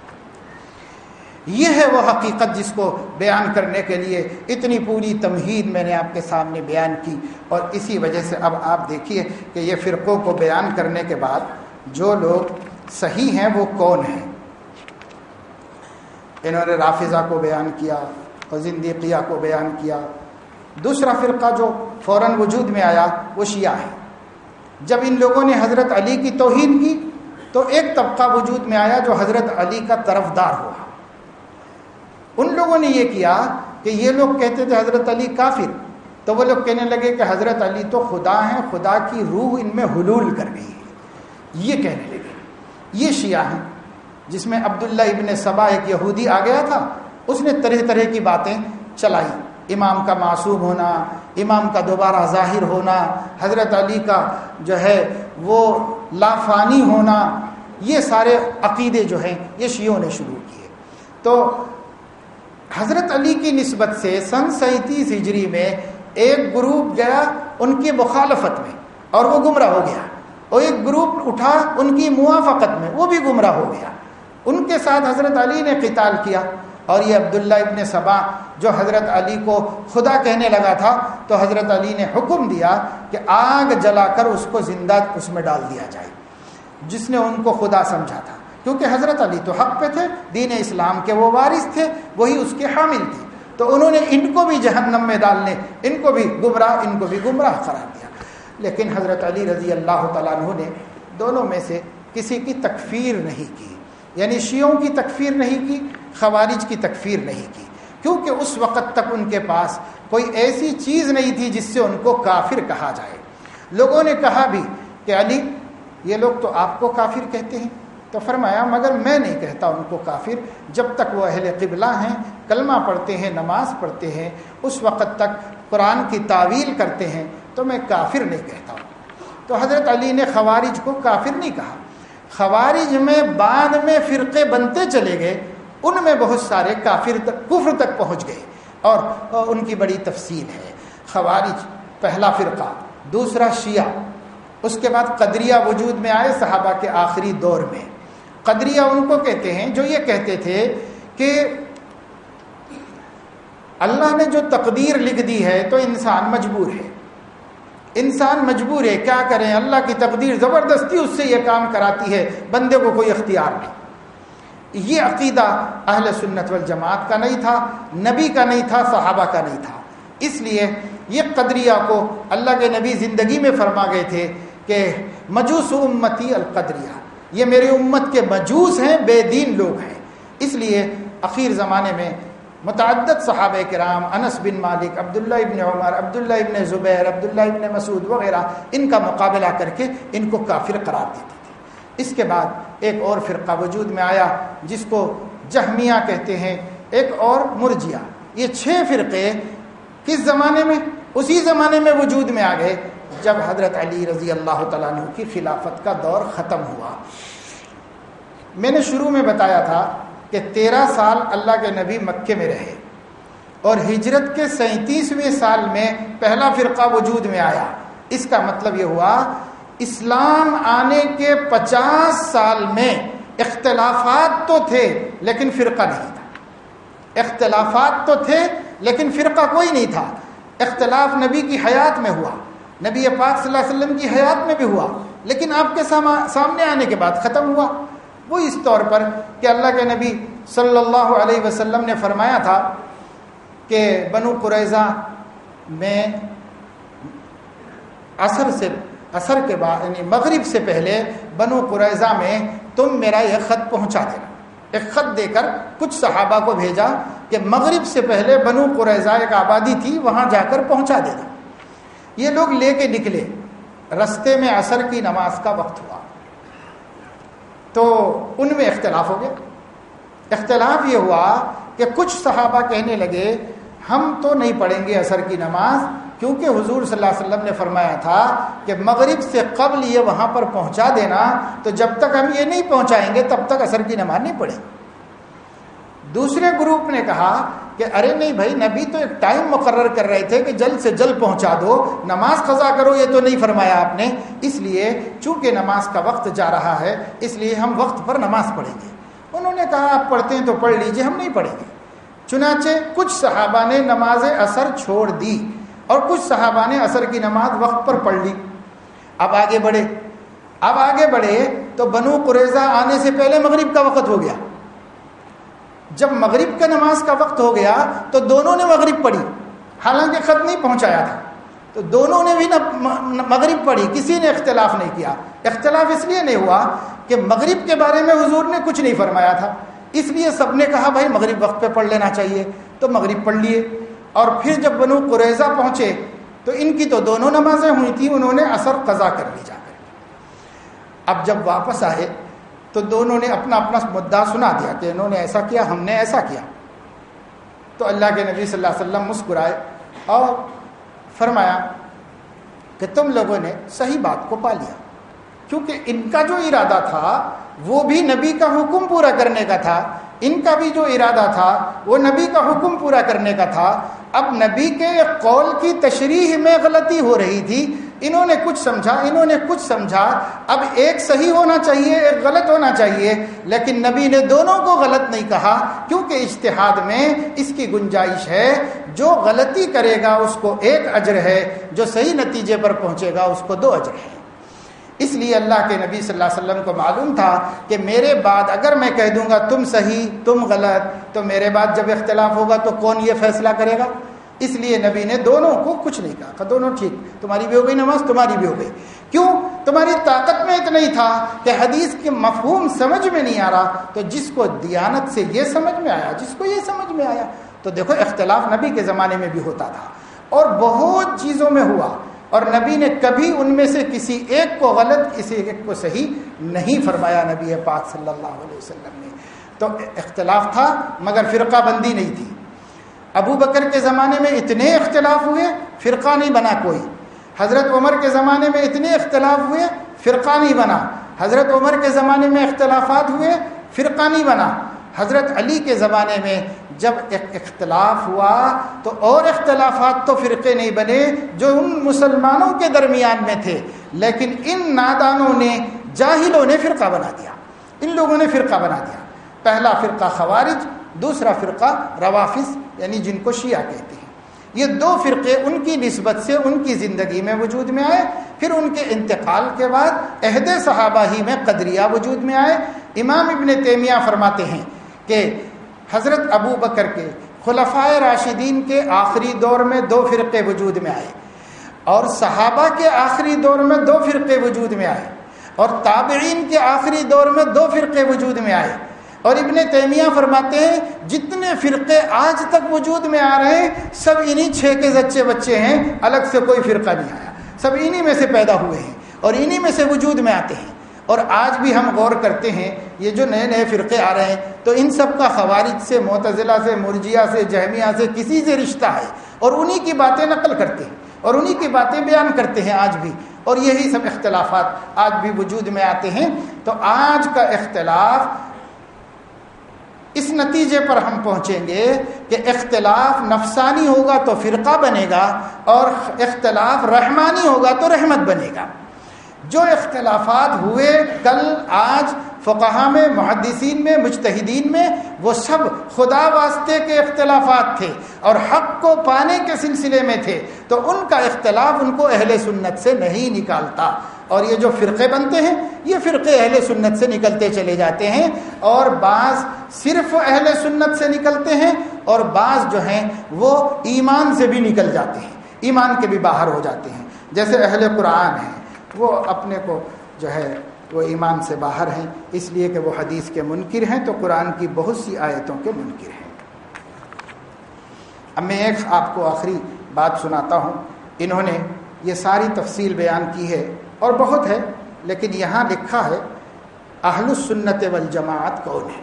یہ 6 فرقوں کا ذکر کیا ہے، اس کے بعد کہا اہل السنت والجماعت کون ہے، تو فرماتے ہیں فَأَمَّا الْفِرْقَةُ الثَّالِثَةُ وَالسَّبْعُونَ فَهِيَ أَهْلُ السُّنَّةِ وَالْجَمَاعَةِ مِنْ فَرِيقَيِ الرَّأْيِ وَالْحَدِيثِ دُونَ مَنْ يَشْتَرِي لَهْوَ الْحَدِيثِ وَفُقَهَاءُ هَذَيْنِ الْفَرِيقَيْنِ وَقُرَّاؤُهُمْ وَمُحَدِّثُوهُمْ وَمُتَكَلِّمُوهُمْ كلهم متفقون على مقالة واحدة في توحيد الصانع وصفاته وعدله وحكمته۔ وہ جو اہم عقیدے ہیں ان سارے عقیدوں میں متفق ہیں محدثین اور فقہا اور سارے لوگ اور قراء اور مفسرین، اس کا ذکر کر کے کہتے ہیں فمن قال بهذه الجهة التي ذكرناها ولم يخلط إيمانه بها بشيء من بدع الخوارج والروافض والقدرية وسائر أهل الأهواء فهو من جملة الفرقة الناجية إن ختم الله له بها۔ جو لوگ ان 6 فرقوں کے جیسی باتیں نہیں کرتے ہیں اور یہ جو باتیں ہم نے بیان کی ان عقیدوں کو مانتے ہیں، تو اگر ان کا انتقال انہی عقیدوں پر ہو جائے تو کہتے ہیں کہ انشاءاللہ یہ اہل السنت والجماعت زندگی میں بھی ہے، آخرت میں ہے۔ آگے جو بات میں سنانا چاہ رہا ہوں غور سے سنیے، آگے کیا کہہ رہے ہیں وَدَخَلَ فِي هَذِهِ الْجُمْلَةِ جَمْهُورُ الْأُمَّةِ وَسَوَادُهَا الْأَعْظَمُ مِنْ أَصْحَابِ مَالِكٍ وَالشَّافِعِيِّ وَأَبِي حَنِيفَةَ وَالْأَوْزَاعِيِّ وَالثَّوْرِي وَأَهْلُ الظَّاهِرِ۔ یہ بات آخری میں سنانا چاہتا تھا۔ آج سب لوگ مل کر ان لوگوں کو فرقہ کہہ رہے ہیں، اور یہ 4 صدی کا عالم پوری تفصیل بیان کرنے کے بعد یہ کہتا ہے کہ اہل سنت والجماعت کون ہیں؟ اصحاب مالک، اصحاب شافعی، اصحاب ابی حنیفہ اور اصحاب اوزاعی، ثوری، اہل ظاہر، یعنی وہ 5واں فرقہ جو جس میں سے اب 6ٹا نکلا ہے، وہ 5واں، وہ بھی اہل سنت میں داخل ہے جو اس زمانے کے، کیونکہ عقائد میں وہ سب متفق ہیں، مسائل میں اختلاف ہے لیکن عقائد میں متفق ہیں۔ تو اب آپ سوچئے کہ کس جرت کے ساتھ، کس جھوٹ کے ساتھ آنکھوں میں دھول جھول کر کے ائمہ کے مقلدین کو یہ لوگ مشرک کہہ رہے ہیں، بتوں کے پرستار کہہ رہے ہیں، اماموں کو ماننا دوسرے رسول کو ماننا قرار دے رہے ہیں۔ یہ کس بنیاد پہ قرار دے رہے ہیں؟ تو یہ بات کبھی ماضی میں نہیں کہی کسی نے۔ میں تو صرف ایک بات آپ کو سنایا، یعنی ایک محدث کی بات سنایا ہوں، ایک عالم کی بات، ورنہ آپ کو ہم سلسلہ وار صحابہ سے لے کر اب تک کے علماء یہی کہتے ہیں، سب یہی کہتے ہیں، چاروں ائمہ کو ماننے والے اور جو اہل ظاہر تھے، جو باقاعدہ ایک مسلک رکھتے ہیں، وہ لوگ اہل السنت والجماعت ہیں، اور جو اپنے عقیدے بدل کے خراب ہو گئے، ہٹ گئے، نکل گئے، نئی باتیں کر رہے ہیں، نئے مسائل لا رہے ہیں، نئی چیزیں اٹھا رہے ہیں، اور مسلمانوں کو جاہل کہہ رہے ہیں، گمراہ کہہ رہے ہیں، کافر کہہ رہے ہیں، ان کو جہنم رسید کر رہے ہیں، فی النار والسقر کہہ رہے ہیں، نماز جنازہ نہیں پڑھ رہے ہیں، کیسی حرکتیں کر رہے ہیں۔ تو یہ کوئی اہل سنت والجماعت نہیں، یہ گمراہوں کا ایک ٹولہ ہے جو اس زمانے میں پیدا ہوا ہے۔ جو ان سے ملے گا اپنی ہلاکت کا خود ذمہ دار ہوگا، اور جو ان سے بچے گا وہ اپنی ہدایت کے لیے راستہ بنائے گا، اور اللہ تعالیٰ اس کی حفاظت فرمائیں گے۔ آخر میں پھر انہوں نے ایک بات کہی ہے بالکل کتاب کو ختم کرتے ہوئے، فی بیان فضائل اہل السنت و انواع علومہم و ائمتہم، تعارف کرایا ہے کہ اہل سنت والجماعت کون ہے۔ کہتے ہیں اعلم انہ لا خصلۃ من الخصال التي تعد في المفاخر لاهل الاسلام من المعارف والعلوم وانواع الاجتهادات الا ولاهل السنة والجماعة في ميدانها القدح المعلى والسهم الاوفر فدونك ائمة اصول الدين وعلماء الكلام من اهل السنة۔ کہہ رہے ہیں کہ آپ کو جاننا چاہیے کہ اللہ تعالیٰ نے جتنی کمالات رکھے ہیں اور جتنے دینی مفاخر ہیں جن پر فخر کیا جاتا ہے ان تمام مرتبوں کا سب سے بڑا حصہ اہل السنت والجماعت کو ملا ہے، اور سب سے زیادہ ان میدانوں میں انہی کی خدمات ہیں۔ حدیث کے میدان میں، تفسیر کے میدان میں، فقہ کے میدان میں، تمام میدانوں میں مقلد علماء کرام کے یہ خدمات ہیں اور اہل ظاہر کے خدمات ہیں۔ اور اس کے بعد کہتے ہیں فَأَوَّلُ مُتَكَلِّمِيهِم مِّنَ الصَّحَابَةِ عَلِيُّ بْنُ أَبِي طالب، صحابہ میں سب سے پہلے دشمنوں سے مقابلہ کرنے والے حضرت علی ہیں، اور پھر اس کے بعد عبداللہ ابن عمر ہیں، اور اس کے بعد دوسرے اور صحابہ کا تذکرہ کیا ہے۔ تابعین میں غلط عقیدہ رکھنے والوں سے مقابلہ کرنے والے حضرت حضرت زید ابن علی زین العابدین ہیں، اور انہوں نے قدریوں کا مقابلہ کیا اور حق کا احقاق فرمایا۔ اور اسی طریقے سے ان کے بعد حضرت جعفر صادق ہیں، جو شیعہ 12 اماموں میں ایک امام مانتے ہیں، اور واقعی وہ اہل حق ائمہ میں سے ہیں، بڑے عالم دین ہیں۔ لیکن شیعوں کا عقیدہ ان کے بارے میں یہ ہے کہ وہ حاضر و ناظر اور ہر جگہ مدد کو پہنچتے ہیں، یہ غلط عقیدہ ہے۔ باقی حضرت جعفر صادق بہت بڑے عالم اور اہل بیت میں بڑے اللہ والوں میں گزرے ہیں۔ انہوں نے خوارج کا مقابلہ کیا اور غالی شیعوں کا مقابلہ کیا، جو ایمان کی حد سے نکل رہے، جو صحابہ کو کافر بنا رہے تھے، ان سے حضرت جعفر صادق نے مقابلہ کیا۔ اس کے بعد کہتے ہیں وَأَوَّلُ مُتَكَلِّمِيهِم مِّنَ الْفُقَهَاءِ وَأَرْبَابِ الْمَذَاهِبِ أَبُو حَنِيفَةَ وَالشَّافِعِي فَإِنَّ أَبَا حَنِيفَةَ لَهُ كِتَابٌ فِي الرَّدِّ عَلَى الْقَدْرِيَّةِ سَمَّاهُ كِتَابُ الْفِقْهِ الْأَكْبَرِ وَلَهُ رِسَالَةٌ أَمْلَاهَا فِي نُصْرَةِ قَوْلِ أَهْلِ السُّنَّةِ۔ کہتے ہیں کہ اب صحابہ کا دور ختم ہو گیا، تابعین کا ختم ہو گیا، تو تبع تابعین میں حضرت امام ابو حنیفہ سب سے پہلے شخص ہیں جنہوں نے باطل عقیدوں کا مقابلہ کیا اور باطل عقیدے والوں کو کمزور کیا، اور سب سے پہلے انہوں نے عقیدے میں کتاب الفقہ الاکبر کے نام سے لکھی۔ یہ پہلی کتاب ہے جو اہل سنت کے عقائد پر لکھی گئی ہے۔ اس کے بعد امام شافعی نے، اسی طریقے سے دیگر ائمہ کرام نے ان کا مقابلہ کیا۔ ثم من بعد الشافعی تلامذته الجامعون بین علم الفقہ والکلام۔ کہتے حضرت امام شافعی کے بعد ان کے شاگردوں میں ابو العباس سریج ابرا اور اسی طریقے سے امام محمد الباقلانی وغیرہ وغیرہ حضرات نے اہل بدعت کا مقابلہ کیا اور دین کی حفاظت کی، اور یہی سب چیزیں ہیں۔ اب اس کے بعد ایک دو سطریں اور سن لیجئے تاکہ لوگ جو جھوٹی باتیں پھیلا رہے ہیں اس کی حقیقت سمجھ میں آئے۔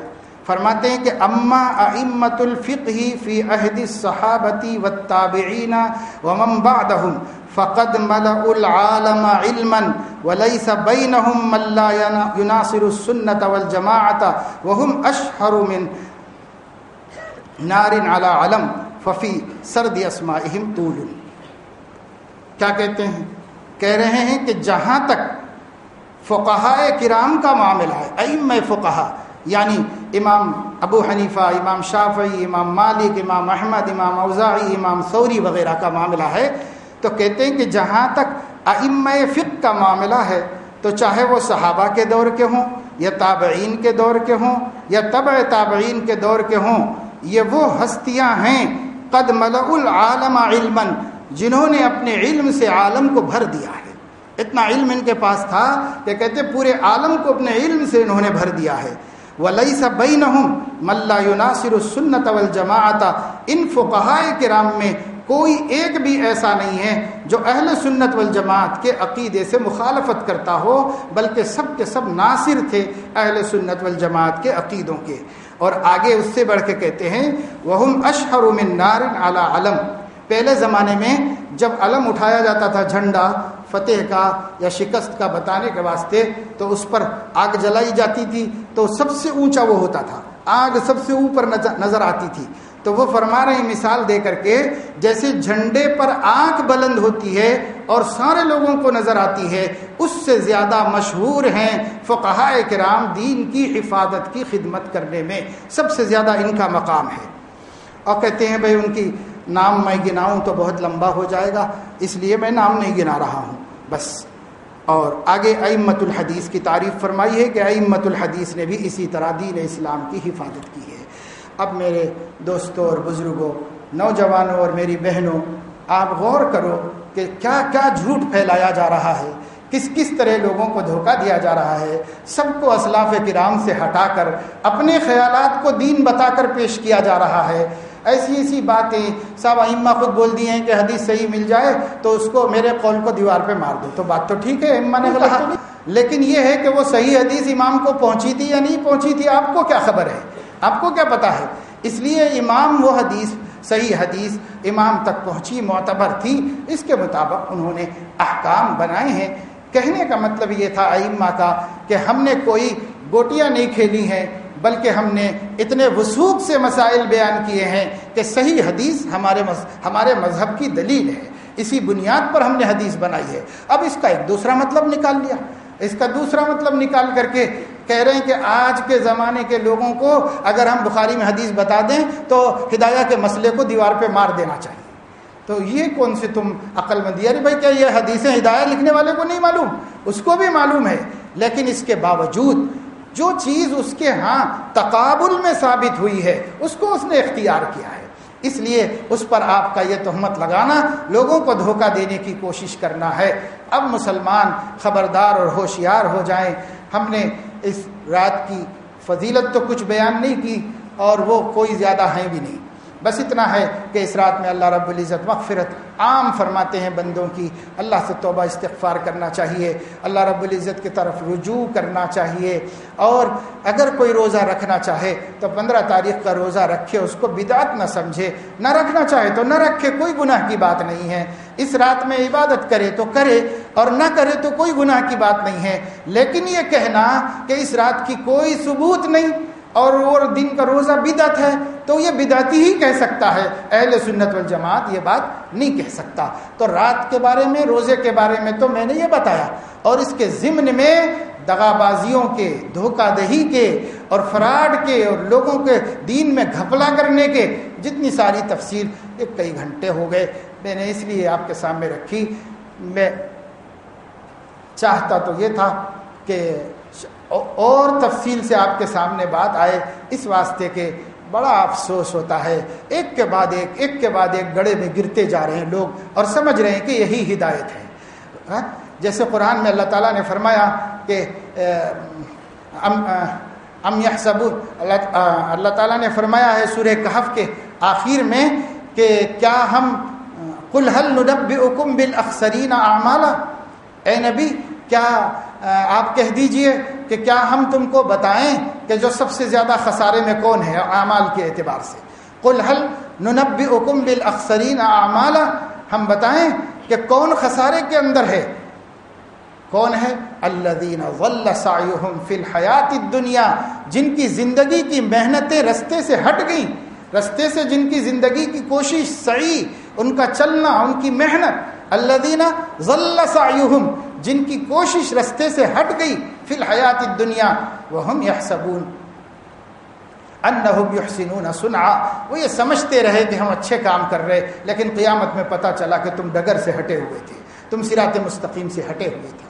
اس لیے بہت حساس مسئلہ ہے صراط مستقیم پر قیام، ہر ایرے غیرے کے کہنے کی وجہ سے، ہر چھپی ہوئی کتاب کے پڑھ لینے کی وجہ سے، ہر کسی شخص کے باور کرا دینے کی وجہ سے، اپنے عقیدے کو، اپنے متفق علیہ دین کو، اپنے 1400 سال سے توارث کے ساتھ آتے ہوئے دین کو چھوڑ دینا، یہ بہت بڑی نادانی کی بات ہے، بڑی حماقت کی بات ہے۔ کہیں ایسا نہ ہو کہ بالاخسرین اعمالا میں ہمارا خدا نہ خواستہ قیامت میں حشر ہو جائے۔ اس لیے اللہ سے ڈرتے رہو، ہدایت کی دعا مانگتے رہو، علماء ربانیین سے لگے رہو، انہی سے تحقیق کرو، ادھر ادھر سے تحقیق مت کرو، بلکہ وہ دجال سے بھی مت کرو۔ اب کوئی آدمی بیٹھ کے کھٹکا دباتا ہے اور فوراً نیٹ پہ پہنچ جاتا ہے اور اسلامک سائٹ، اسلامک جو اسلامک ملے گی اس پہ چلا جائے گا، سوال ڈال دے گا، جواب لے لے گا، اسے یہ بھی نہیں معلوم کہ اسلام کے نام پہ یہودی چلا رہا ہے یا قادیانی چلا رہا ہے، یہ بھی نہیں معلوم۔ سینکڑوں سائٹس اسلام کے نام سے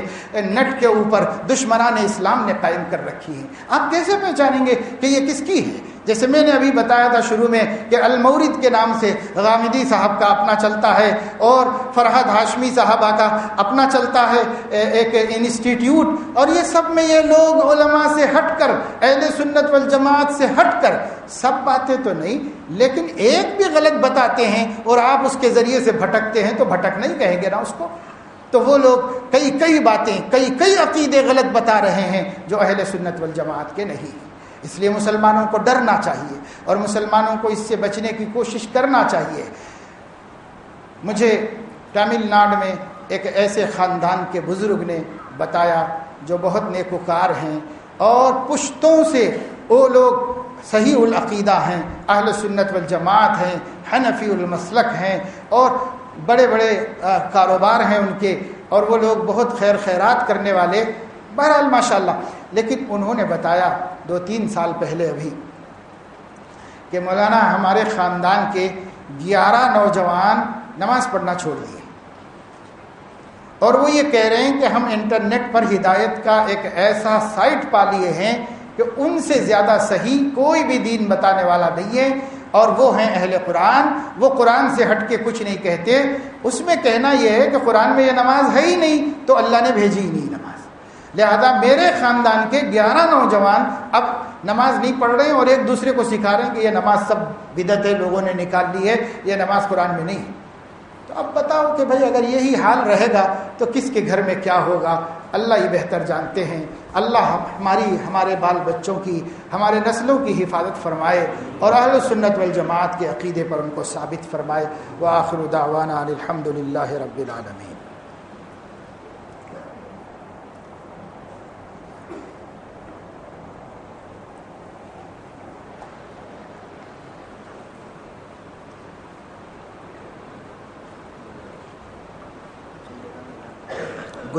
دعا کی گزارش بعض لوگوں نے لکھ کر کیا ہے. کسی کا ایکسیڈنٹ ہوا ہے، کسی کی بیمار ہیں اور کسی کی والدہ بیمار ہیں، کسی کو کینسر کی بیماری ہے، اور بہت سے لوگوں نے فون سے کہا ہے سیدنا و نبینا و حبیبنا و شفیعنا و مولانا محمد وعلى آلہ واصحابہ وازواجہ واتباعہ افضل صلواتک وعدد معلوماتک برحمتک یا ارحم الراحمین.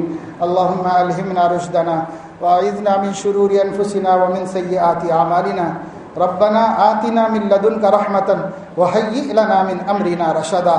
ربنا لا تزغ قلوبنا بعد اذ ہدیتنا وہب لنا من لدنک رحمتا انک انت الوہاب. ربنا آتنا فی الدنیا حسنہ وفی الآخرۃ حسنۃ وقنا عذاب النار. ربنا ظلمنا انفسنا وان لم تغفر لنا وترحمنا لنكونن من الخاسرين فاغفر لنا وارحمنا وانت خير الراحمين. ربنا ولا تحمل علينا اصرا كما حملته على الذين من قبلنا. ربنا ولا تحملنا ما لا طاقة لنا به واعف عنا واغفر لنا وارحمنا انت مولانا فانصرنا على القوم الكافرين. ربنا اغفر لنا ولاخواننا الذين سبقونا بالايمان ولا تجعل في قلوبنا غلا للذين امنوا ربنا انك رؤوف رحيم. ربنا عليك توكلنا وإليك أنبنا وإليك المصير. ربنا لا تجعلنا فتنة للذين كفروا واغفر لنا ربنا إنك أنت العزيز الحكيم. اللهم آت أنفسنا تقواها وزكها أنت خير من زكاها أنت وليها ومولاها. اللهم اغفر ذنوبنا واستر عيوبنا واشرح صدورنا واحفظ قلوبنا ونور قلوبنا وزين أخلاقنا ويسر أمورنا وحصل مرادنا وتمم تقصيرنا. اللهم نجنا مما نخاف يا حفي الألطاف برحمتك يا أرحم الراحمين. اللهم ربنا فاغفر لنا ذنوبنا وكفر عنا سيئاتنا وتوفنا مع الأبرار. فاطر السماوات والأرض أنت وليي في الدنيا والآخرة توفني مسلما وألحقني بالصالحين. رب إني مغلوب فانتصر أني مسني الضر وأنت أرحم الراحمين. اللهم حبب إلينا الإيمان وزينه في قلوبنا وكره إلينا الكفر والفسوق والعصيان. اللهم اجعلنا من الراشدين. اللهم اجعلنا من التوابين. واجعلنا من المتطهرين واجعلنا من عبادك الصالحين واجعلنا من الذين لا خوف عليهم ولا هم يحزنون ولا تجعلنا فتنة للقوم الظالمين ونجنا برحمتك من القوم الكافرين. لا إله إلا الله الحليم الكريم سبحان الله رب العرش العظيم الحمد لله رب العالمين. نسألك موجبات رحمتك وعزائم مغفرتك والغنيمة من كل بر والسلامة من كل إثم. لا تدع لنا ذنبا إلا غفرته ولا هما إلا فرجته ولا دينا إلا قضيته ولا مريضا إلا شفيته ولا حاجة من حوائج الدنيا والآخرة إلا قضيتها ويسرتها يا أرحم الراحمين. اللهم إنا نسألك الهدى والتقى والعفاف والغنى. اللهم إنا نسألك العفو والعافية والمعافاة والفوز الدائم في الدنيا والآخرة. اللهم إنا نسألك تمام الوضوء وتمام الصلاة وتمام رضوانك وتمام مغفرتك. اللهم إنا نسألك حبك أحب الأشياء كلها ومن الماء البارد. اللهم إنا نسألك حبك وحب من يحبك وحب عمل يبلغنا إلى حبك. اللهم إنا نسألك الجنة ونعوذ بك من النار. اللهم إنا نسألك رضاك وجنتك ونعوذ بك من سخطك والنار. اللهم إنا نسألك علما نافعا وعملا صالحا متقبلا ورزقا طيبا واسعا وشفاء من كل داء. اللهم إنا نسألك إيمانا لا يرتد ونعيما لا ينفد ومرافقة نبينا محمد صلى الله عليه وسلم في أعلى درجة الجنة جنة الخلد. اللهم إنا نسألك إيمانا كاملا ويقينا صادقا حتى نعلم أننا لا يصيبنا إلا ما كتبت لنا ورضا من المعيشة ما قسمت لنا برحمتك يا أرحم الراحمين. اللهم اهدنا فيمن هديت وعافنا فيمن عافيت وتولنا فيمن توليت وبارك لنا فيما أعطيت وقنا واصرف عنا شر ما قضيت فإنك تقضي ولا يقضى عليك فإنه لا يذل من واليت ولا يعز من عاديت تباركت ربنا وتعاليت. نستغفرك اللهم ونتوب إليك. وصلى الله على النبي الكريم. اللهم اغفر لنا وللمؤمنين والمؤمنات والمسلمين والمسلمات الأحياء منهم والأموات وألف بين قلوبنا وأصلح ذات بيننا وانصرنا على أعدائك أعداء الإسلام. اللهم لا تجعلنا فتنة للقوم الظالمين. اللهم خذهم أخذ عزيز مقتدر. اللهم شتت شمل أعداء المسلمين. اللهم دمر ديارهم. اللهم خرب بيوتهم. اللهم مزق جمعهم. اللهم خذهم أخذ عزيز مقتدر برحمتك يا أرحم الراحمين. اللهم إنك عفو تحب العفو فاعف عنا يا كريم. اللهم إننا ظلمنا أنفسنا وإن لم تغفر لنا وترحمنا لنكونن من الخاسرين فاغفر لنا وارحمنا وأنت خير الراحمين. اللهم إننا ظلمنا أنفسنا ظلما كثيرا ولا يغفر الذنوب إلا أنت فاغفر لنا مغفرة من عندك وارحمنا. فاغفر لنا مغفرة من عندك وارحمنا. فاغفر لنا مغفرة من عندك وارحمنا إنك أنت الغفور الرحيم. اللهم إنا نسألك بأننا نشهد أنك أنت الله لا إله إلا أنت الأحد الصمد الذي لم يلد ولم يولد ولم يكن له كفوا أحد. يا ذا الجلال والإكرام يا أرحم الراحمين يا أكرم المكرمين يا ودود يا ودود يا ودود يا ذا العرش المجيد يا فعالا لما يريد يا مبدئ يا معيد. نسألك بنور وجهك الذي ملأ أركان عرشك ونسألك بقدرتك التي قدرت بها على جميع خلقك ونسألك برحمتك التي وسعت كل شيء لا إله إلا أنت. أغثنا يا مغيث أغثنا يا مغيث اغثنا یا مغیث یا ذا الجلال والاکرام، یا اللہ یا رحمان۔ اے اللہ اپنے کرم سے ہمارے گناہوں کو معاف فرما، اللہ ہمارے گناہوں کو معاف فرما، ہمارے گناہوں کو معاف فرما، ہماری خطاؤں لغزشوں کو درگزر فرما، ہم سب کو صراط مستقیم پر استقامت نصیب فرما۔ اللہ ہر چھوٹے بڑے گناہ کو، جن کو ہم جانتے ہیں انہیں بھی معاف فرما، جن کو ہم نہیں جانتے انہیں بھی معاف فرما۔ اے مولا، جو گناہ دن کے اجالوں میں ہوئے، رات کے اندھیروں میں ہوئے، لوگوں سے چھپ کے ہوئے، لوگوں کی آنکھوں کے سامنے ہوئے، اللہ جس گناہ کو تیری نظر کے علاوہ کسی نے نہیں دیکھا، اے اللہ ہر گناہ معاف فرما دیجئے، اللہ ہر گناہ معاف فرما دیجئے، ہر چھوٹا بڑا گناہ معاف فرما دیجئے۔ مولا معافی آپ کی صفت ہے، درگزر کرنا آپ کی شان ہے، اللہ گناہ کرنا ہماری شان ہے۔ ہم نے گناہ کر کے پچھتایا ہے، ہم نادم ہو گئے ہیں، ہم تڑپ رہے ہیں، بے چین ہیں، ہماری زندگی سیاہ ہو گئی، ہمارے دل اندھیرے ہو گئے، ہماری روشنی بگڑ گئی، ہمارے قدم ڈگمگا گئے۔ اے مولا، ہمارے دماغ رستے سے ہٹ گئے، ہم گناہوں کے دلدل میں پھنس گئے اور آپ نے ہم کو ہماری رسی ڈھیلی فرما دی۔ اے مولا، اب ہم کس گڑھے میں ہلاکت کے گریں گے ہمیں پتہ نہیں، اللہ ہمیں کھینچ لیجئے، بچا لیجئے، بچا لیجئے، پچھلی زندگی کو معاف کر دیجئے، اگلی زندگی کو اپنی مرضی کے مطابق بنا دیجئے، طاعتوں والی، نمازوں کے اہتمام والی، حیا و حجاب والی، نگاہوں کی حفاظت کرنے والی، تقوی اور پرہیزگاری والی، قرآن کی تلاوت اور آپ کے ذکر والی، آپ کی محبت والی، آپ کے بندوں کی اور انسانیت نوازی اور ان کی خدمت والی۔ اے اللہ، رشتہ داروں اور ماں باپ کو سکھ پہنچانے والی، ماں باپ کے آنکھوں کی ٹھنڈک بننے والی ہمیں زندگی نصیب فرما دیجئے۔ اللہ اس تلخ و تاریک زندگی سے ہمیں نجات عطا فرما دیجئے۔ اللہ خوشگوار زندگی عطا فرما دیجئے، جس میں روح کو بھی سکون حاصل ہو، جس میں دل کو بھی جلا نصیب ہو، جس میں آنکھوں کو بھی روشنی ملے، جس میں دماغ بھی روشن ہو۔ اے اللہ، جس میں صحت بھی سلامت ہو، ایسی زندگی نصیب فرما دیجئے اور اس زندگی میں برکت عطا فرما دیجئے، اعمال صالحہ کی توفیق عطا فرما دیجئے، گناہوں سے بچنا آسان فرما دیجئے۔ اے مولا، آپ نعمتوں پر نعمتیں دے رہے ہیں اور ہم نافرمانیوں پر نافرمانیاں کر رہے ہیں۔ اللہ، آپ نے پر نعمتیں دینا بند نہیں کیا اور ہم نے آپ کو ستانا بند نہیں کیا، اور پھر بھی آپ دیتے چلے جا رہے ہیں۔ اے مولا، اے مولا، ہمیں اپنی نعمتوں کی قدر کرنے کی توفیق عطا فرما۔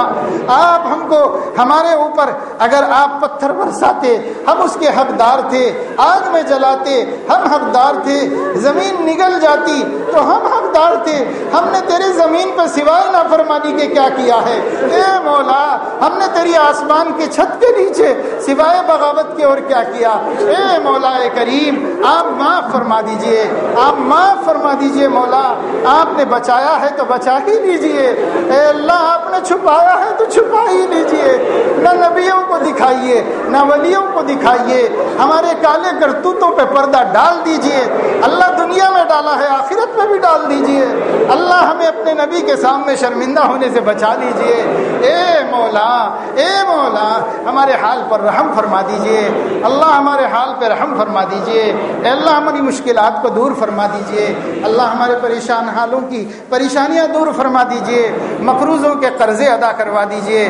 اے اللہ، جو بے روزگار ہیں ان کے لیے حلال روزیوں کا انتظام فرما دیجئے، جو بچے پڑھ لکھ کر روزی کی تلاش میں مارے پھر رہے ہیں، اے اللہ، حلال حرام کو ٹھکرا کر حلال کو تلاش کر رہے ہیں۔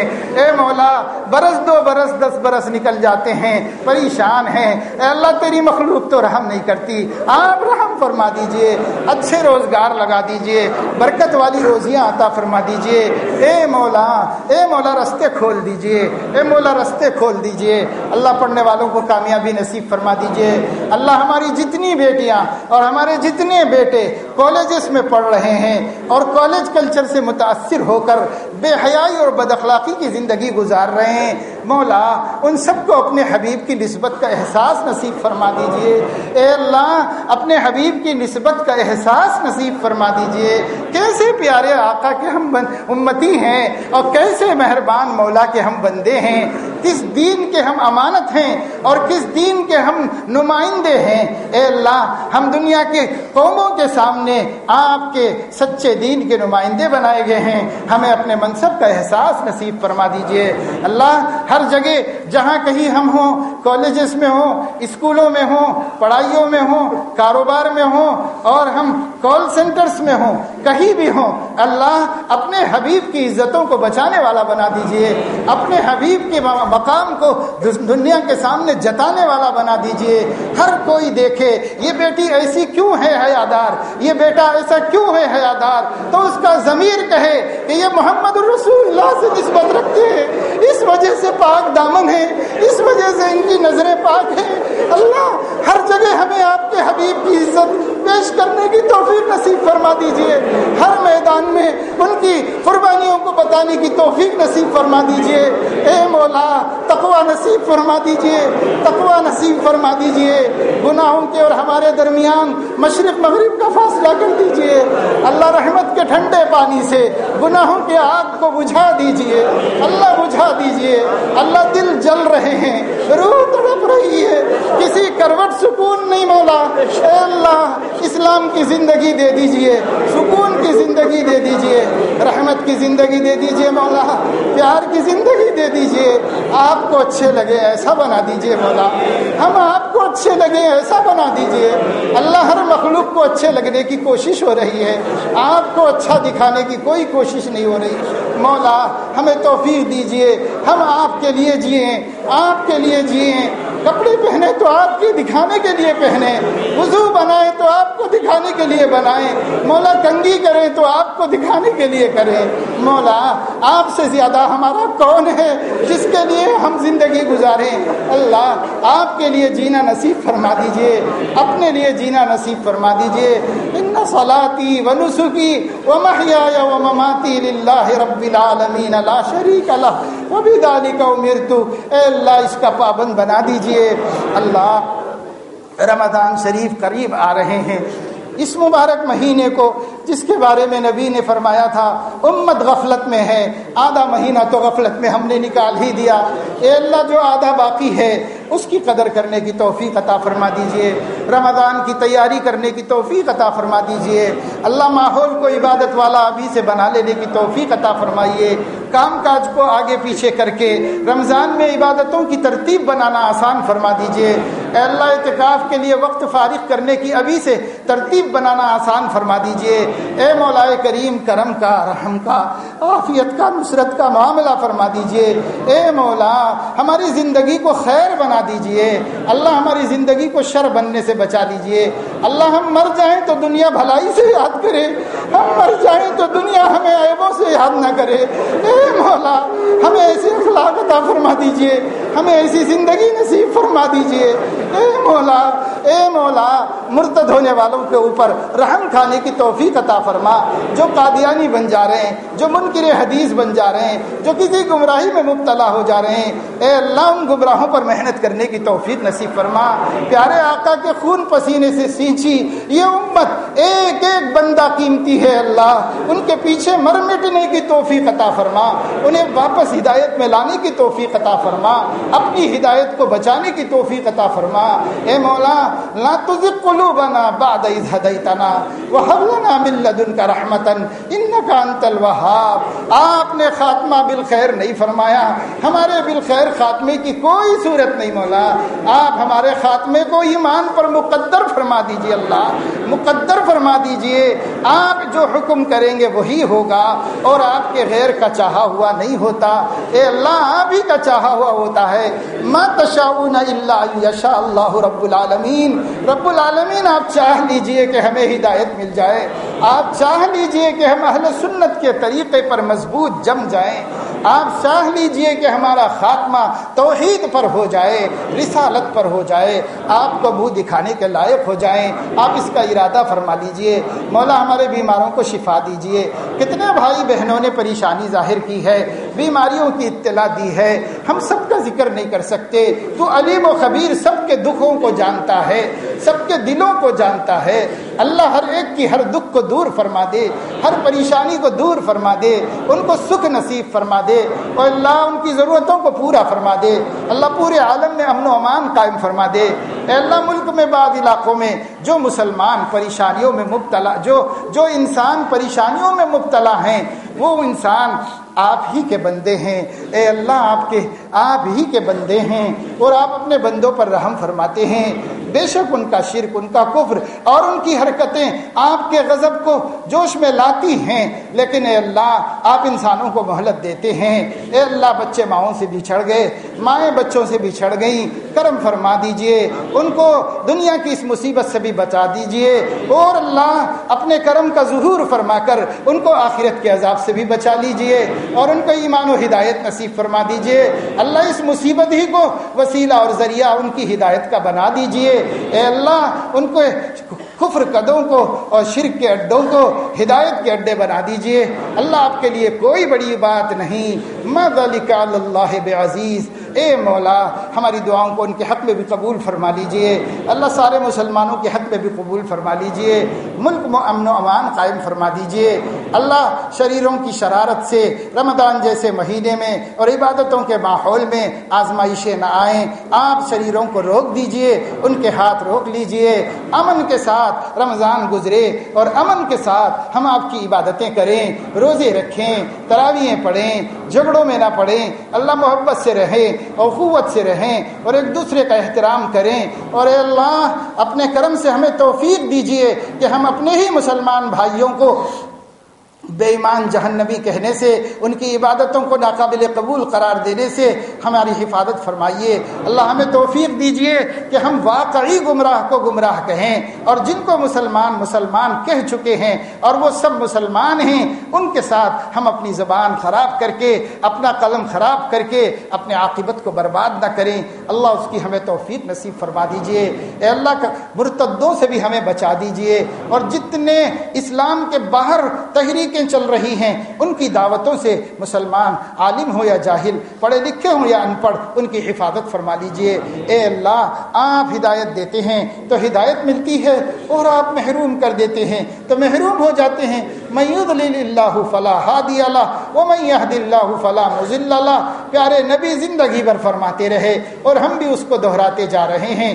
ہمارا یقین واسق ہے, آپ دیجئے ہدایت, آپ کی ہدایت کے ہم محتاج ہیں. مولا ہدایت دے دیجئے, مولا ہدایت دے دیجئے, اور ہم سب کو ہر قسم کی گمراہی سے بچا لیجئے.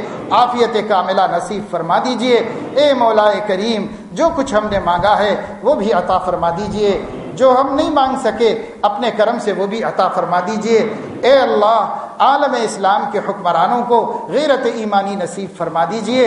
اور اے اللہ جو لوگ اسلام کے غلبے کی کوشش کر رہے ہیں انہیں کامیاب کر دیجئے, غیبی مدد فرما دیجئے. اے اللہ بے سہارا, بے اسباب و بے اوزار آپ کے دشمنوں سے لڑ رہے ہیں, بڑی بڑی حکومتوں سے ٹکرا رہے ہیں, بڑی بڑی طاقتوں سے مقابلہ کر رہے ہیں. ان کی مانگ نہ روٹی ہے, نہ کپڑا, نہ مکان, ان کی مانگ یہ ہے کہ تیرا کلمہ بلند ہو جائے. اللہ ان کی مدد فرما دیجئے نا, ان کی مدد فرما دیجئے, ان کو غالب کر کے ان کی آنکھوں کو ٹھنڈی کر دیجئے. اللہ جو انہوں نے لختے جگروں کی قربانی دی ہے, انہوں نے جو اپنی بہنوں اور ماؤں کی قربانی دی ہے, اللہ ان کے دل کو ٹھنڈا کر دیجئے, اسلام کو غالب کر دیجئے. اللہ اسلام کو غالب کر دیجئے. اے مولا کریم کرم کا, رحم کا, عافیت کا, نصرت کا معاملہ فرما دیجئے. حرمین شریفین کی حفاظت فرمائیے, بیت المقدس و مسجد اقصی کی حفاظت فرمائیے. جو لوگ حرمین شریفین کی مملکت پر حکومت کر رہے ہیں, اے اللہ ان میں ایسے بندوں کو کھڑا دیجئے جو آپ کے حبیب کی سچی غلامی کو اپنے لیے سعادت سمجھیں اور سچے اسلام کو اور صحیح طور پر اسلام کو نافذ کریں. اے اللہ اسلام کا اس کو مرکز بنا دیں, اور وہاں سے اسلام کی دعوت ہر کچے پکے مکان میں پہنچا دیں. اللہ ان کو اس کی توفیق دے دیجئے, ان کی مرعوبیت کو ختم کر دیجئے, ان کے ڈر خوف کو نکال دیجئے. اے اللہ ہماری اور ہر مومن کی جملہ حاجات و ضروریات کو پورا فرما لیجئے. ہماری دعاؤں کو پیارے آقا سیدنا و مولانا و حبیبنا حضرت محمد صلی اللہ علیہ وسلم کی ان راتوں کی سسکیوں کے طفیل میں اور ان آنسوؤں کے طفیل میں جس نے زمین کو کیچڑ بنا دیا تھا، اور ان آہوں کے طفیل میں جس سے فرشتے بھی تڑپ گئے تھے، اے مولا ہماری دعاؤں کو قبول فرما لیجئے، ہم سب کو ان کی قدر کی توفیق عطا فرما دیجئے۔ اے اللہ ان پر ان گنت بے حساب ان کی بلکہ اپنی شان کے مطابق رحمت نازل فرما دیجئے۔ وصلی اللہ تعالی علی خیر خلقہ سیدنا و حبیبنا محمد وعلی آلہ واہل بیتہ وصحبہ اجمعین۔ سبحان ربک رب العزۃ عما یصفون وسلام علی المرسلین والحمد للہ رب العالمین۔